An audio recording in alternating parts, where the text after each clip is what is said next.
They didn't just kick me out, they laughed as I packed my bags. You were never meant to live here, Jasmine.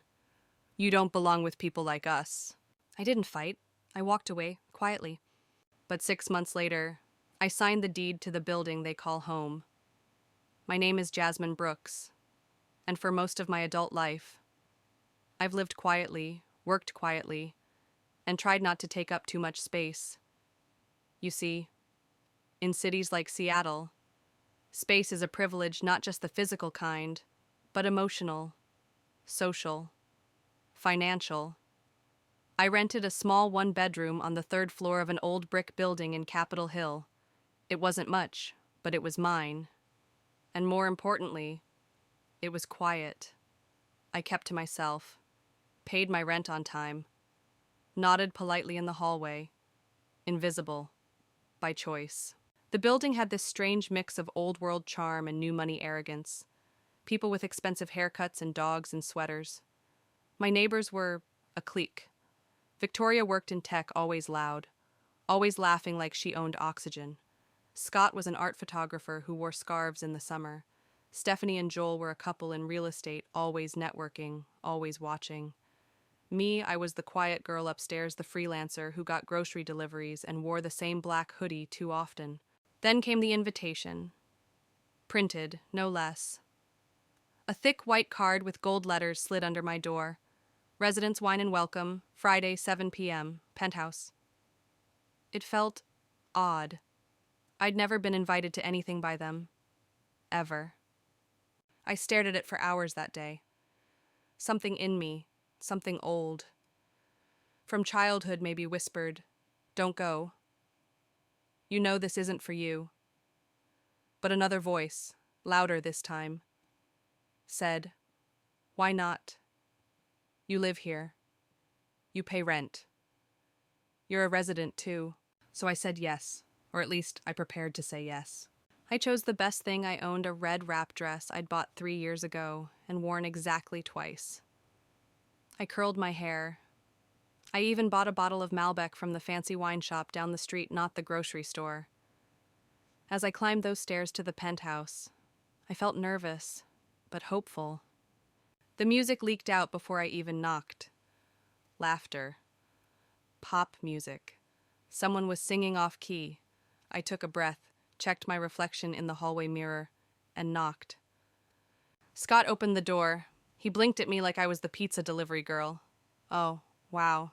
You actually came." Behind him, Victoria turned and laughed, not the kind of laugh that includes you, but the kind that slaps you. She really wore red. Stephanie's voice followed.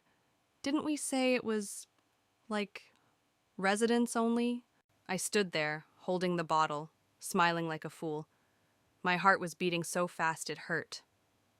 "I am a resident," I said, soft, almost apologetic. Joel appeared behind Stephanie, his expression unreadable. "Yeah, but, you know, actual tenants, not month-to-monthers." Victoria walked up and took the bottle from my hands like she was being generous. "We'll keep this. Thanks for dropping by."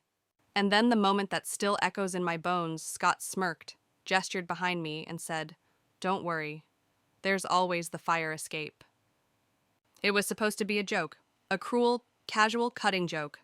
I stood there for 3 seconds too long, just long enough for everyone inside to go silent, just long enough to feel their eyes on my back as I turned and walked away. No tears, no shouting, no dramatic exit. Just silence. A slow walk down 3 flights of stairs, a dress that suddenly felt like a costume, and a wine stain on my dignity that would never wash out. That night, I sat on my couch in that tiny apartment, still wearing red, still holding my shoes, and I thought, they don't see me as one of them. No matter how quietly I live, no matter how small I make myself. And something shifted. A seed. A spark. The beginning of a plan I didn't even know I had. The morning after the gathering, I didn't leave my apartment. I didn't check email.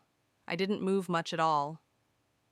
I sat on the edge of my bed, staring out the window at the alley between buildings. It was gray, damp, and indifferent. just like them. I kept thinking about what Victoria said, about what Scott joked, about that moment Joel tilted his head like he was trying to decide if I was even worth his breath. You don't belong. That phrase burned. Not because it was true, but because they believed it was. The thing is, they never saw me. Not really. I was just filler in their world. A shadow that moved quietly down the hall. The woman who lived in apartment 3C and never complained about the trash left in the stairwell or the loud music on weeknights. And for a while, I was okay with that. But that night changed something. There's a strange kind of clarity that comes after humiliation, a sharpening. You see everything for what it really is. I saw the cracks, the loose tiles in the hallway, the stained carpet that no one ever cleaned, the fact that the landlord hadn't shown his face in over a year. I started digging. The building officially called Halsted Court was owned by a man named Gerald Marks, 74.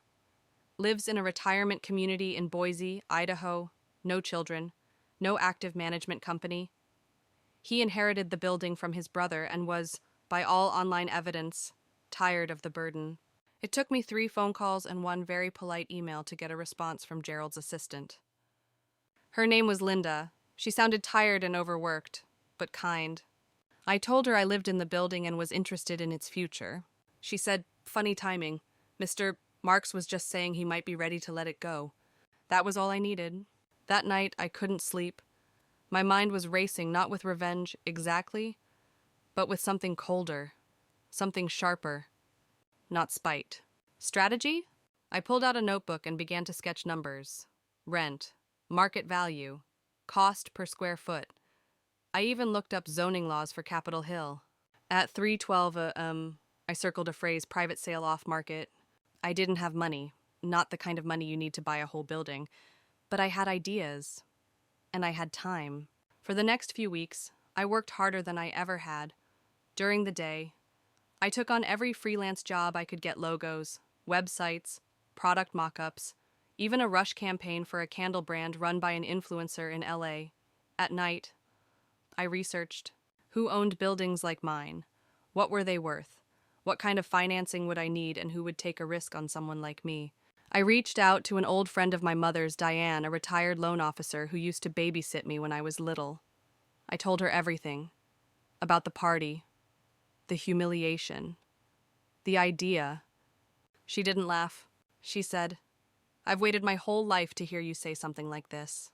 Diane helped me clean up my credit, prep a small business pitch deck, and find a private investor, a woman named Carla, who ran a women-owned investment fund for urban real estate development. I met Carla in a cafe on Pine Street. I wore the same red dress from the party. She noticed. "Statement piece?" she asked, smiling. "War paint," I replied. She listened. She took notes. She liked that I had a personal connection to the building. She liked that I knew every inch of its flaws. And she loved the irony of the plan. When I finished my pitch, she leaned back, folded her arms, and said, "Let's teach them who really belongs." 3 weeks later, we submitted a formal offer to Gerald Marks. I didn't tell anyone. I didn't even celebrate. I just waited. Every morning, I passed Scott in the hallway. He never looked me in the eye. Victoria started taking the elevator instead of the stairs, probably so she wouldn't run into me. Stephanie and Joel went on a trip to Palm Springs, posting filtered sunsets on Instagram with hashtags like grind culture and manifestation. Let them post. Let them smile. Let them keep thinking the world belonged to them. The call came on a Thursday. Carla's voice was calm but excited. He accepted. "We're closing in 2 weeks." I said nothing for a few seconds. Then I whispered, "Good." That night, I sat on the floor of my apartment and stared up at the ceiling. I imagined the floors above me, the walls, the laughter that had once made me feel so small, and I smiled. They told me I didn't belong, but soon I'd own the deed that said otherwise. The building was mine, or, more precisely, almost mine. The contract was signed, the financing was in place, the due diligence period had begun, and barring any red flags, Halsted Court would be legally transferred to my name in just over 10 business days. But I didn't feel like celebrating. Not yet. Ownership wasn't just about paperwork, it was about control, presence, power.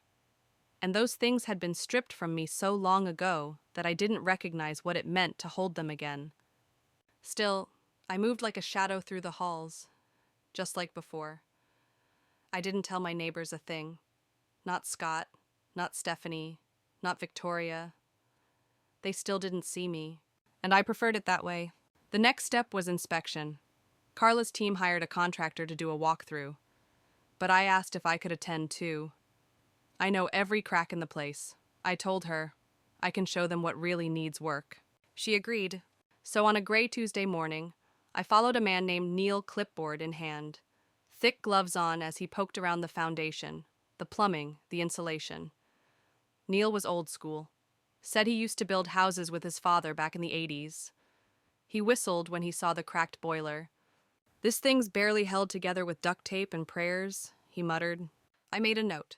He pointed to the warped wood on the third-floor landing. "Water damage. My guess is Unit 3B's shower has a slow leak. Been happening for years." I made another note. And when we reached the roof, the highest point of the building, I looked out over the skyline of Capitol Hill and felt something I hadn't felt in years. Stillness. Not peace, not yet, but something close. Neil leaned against the railing beside me and said, "Place has good bones. A little love. And this could be worth triple what you paid." I smiled. That's the plan. By the time the inspection report came back, I already knew what it would say. Deferred maintenance, outdated plumbing, minor mold, cosmetic issues, all fixable, nothing fatal. The sale moved forward. On the morning of closing, I signed the final documents at a long glass table inside Carla's downtown office. The notary congratulated me. Carla hugged me. "You did this," she said, "on your own terms." I left the office and walked straight back to Halsted Court. I didn't take the bus. I didn't call a ride. I walked every step like punctuation. When I arrived at the building, I stood in front of the iron gate and just looked up. The windows glinted in the afternoon sun. The bricks worn, chipped felt familiar, like an old friend who never asked for anything. I reached into my coat pocket and pulled out the key. My key. The master key. It slid into the lock like it had always been waiting for me. Inside, nothing had changed. Victoria's loud voice still echoed from the penthouse upstairs. Scott's jazz music drifted faintly through the vents. Stephanie and Joel's dog barked behind their door on the second floor, but everything was different. I was no longer the quiet girl on the third floor. I was their landlord.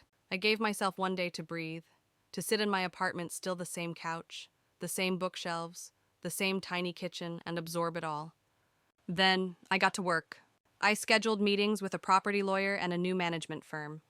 We reviewed lease agreements, noted the expiration dates, and evaluated current market rates.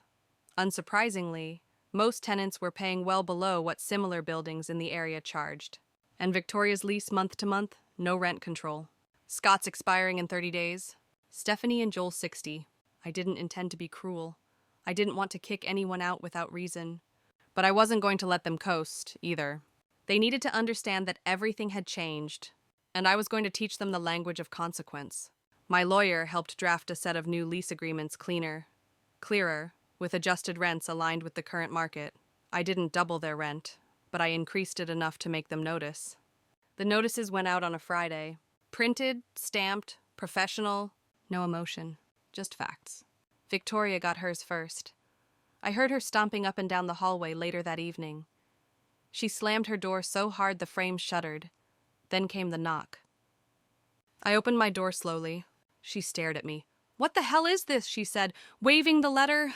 "A lease renewal," I replied. Her mouth opened, then closed. You're doing this." I didn't answer. I didn't have to.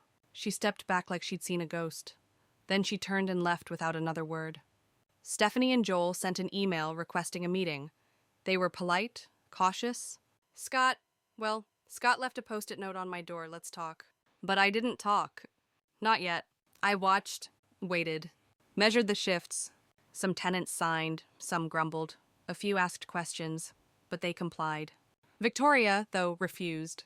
She started leaving petty notes under my door, filed a noise complaint against me for typing too loudly, told other tenants I was abusing my power, But I didn't respond. I didn't react. Because the truth was already moving beneath her feet. The lease would end in 28 days, and this time no one would be asking her to leave.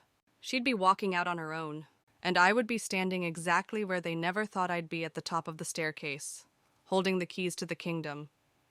28 days. That's how long she had. Victoria, the queen of whispers and wine nights, the self-declared heartbeat of the building, had 28 days to decide whether she'd sign the new lease or vacate the penthouse that she once ruled like a spoiled heiress. And she didn't know how to handle silence. My silence. See, when you've built your entire identity around being loud, being seen, being followed, silence becomes your biggest threat. It makes you question things. And for someone like Victoria, questions were dangerous. She knocked again, twice in a week now, but this time she tried a different tone. "Jasmine," she called from behind my door. "Hey, can we talk?" I didn't respond. I was making tea, Earl Grey, slow, precise. "You don't have to be like this," she continued. "I get it, you're upset, but this is petty." Still, I said nothing. She let out a frustrated laugh. "Come on, this building's always been a community. We support each other. Isn't that what neighbors do?" I took a long sip of my tea and walked away from the door. Victoria didn't like being ignored. The next day, a delivery driver showed up with a box of cookies, artisan, gluten-free, overpriced gilt in a bow. There was a note, "Let's reset. V." I threw them in the trash. The thing is, people like Victoria don't apologize because they're sorry. They apologize because they fear consequences. And now that I held the pen that signed her lease, she was trying to rewrite the past with sugar and good intentions. But I remembered the fire escape. I remembered the laughter. And most of all, I remembered her saying I didn't belong. No cookies in the world would undo that. By week 2, she stopped pretending to be friendly. Her friends started avoiding eye contact in the halls. The energy shifted, like they were waiting for something to happen. A confrontation, a meltdown, a revenge story with claws and screams. But they got none of that, because I wasn't playing the game they knew. I was building a new one. While they gossiped and waited, I met with contractors. Quietly. We discussed upgrading the plumbing, repainting the exteriors, even reworking the outdated fire code violations that hadn't been addressed since 2009. Every decision was strategic. Calculated? Cold. By the end of the 3rd week, I had full property management documents signed, city permits filed, and a maintenance schedule ready to go. Victoria hadn't signed the lease, and the clock was ticking. 21 days. Then 14. Then 7. And on the 7th day, a Sunday, she cornered me in the lobby. She had traded her usual silk blouse for a t-shirt and jeans. No makeup, no mask. "Look," she said, her voice low. "You're making a point. I get it. I messed up." I looked her in the eye. For the first time, "You made me feel like trash in my own home," I said quietly. She opened her mouth, closed it. I didn't yell. I didn't argue. "But you treated me like an outsider, like a joke. And now, you want forgiveness because you're scared of moving." She blinked. "I didn't mean to make you feel that way. We were just... "You were cruel," I interrupted, "and now it's business." Victoria stepped back like my words physically struck her. She didn't speak again. She simply nodded, turned, and walked toward the elevator. And just like that, the myth of Victoria, the invincible, untouchable queen of Halstead Court, cracked. 4 days before her lease ended, she slipped a white envelope under my door. It was unsigned. Inside, the penthouse key? No note. No goodbye. Just surrender. I stood in the doorway that night, holding that key. It was cold. Heavier than I imagined. It wasn't just a key to a space. It was a symbol. Of power reversed. Of silence that won. I walked up to the penthouse slowly. Step by step. 1 floor at a time. The building was quiet. The kind of quiet that holds its breath. The door creaked open. Empty. Her furniture was gone. The air smelled like lemon polish and endings. But on the kitchen counter, one thing remained: a silver picture frame with a photo of Victoria and her friends at some rooftop party. All dressed in white. All beaming. I left it where it was. I had no interest in her memories. Only the future, and the penthouse with its vaulted ceilings and city views would soon become my headquarters. My base, my throne. I moved in by the end of the week. Just a desk, a chair, my laptop, and a corkboard filled with plans. Halstead Court was no longer just a building. It was a strategy, a story, my story. As I settled in, I made rounds with every other tenant. Not just the loud ones, the quiet ones too. The single father in 2A who worked night shifts and never got his heating fixed. The elderly woman in 1C who hadn't had her window screens replaced in over a decade. I listened. I wrote down what they needed. And I did something Victoria never thought to do. I made them feel seen. By the end of the first month, I wasn't just a landlord. I was a presence. A woman with her name on the deed and her ear to the ground. Scott was the next to leave. He didn't argue, didn't complain. He just taped a polite note on his door. Moving on, congrats, Jasmine. I kept it. I framed it. A souvenir of shift. Stephanie and Joel tried to negotiate. They invited me to coffee. Told me they understood the position I was in. Tried to meet in the middle. I smiled, sipped my cappuccino, and slid the new lease across the table. No discounts. No exceptions. They signed because they had no other choice. And honestly, I think they respected that. The building changed with me. New paint, cleaner halls, real repair schedules, and the silence. It became something sacred. A quiet filled with intention, not fear. My name, once ignored, now traveled through every hallway.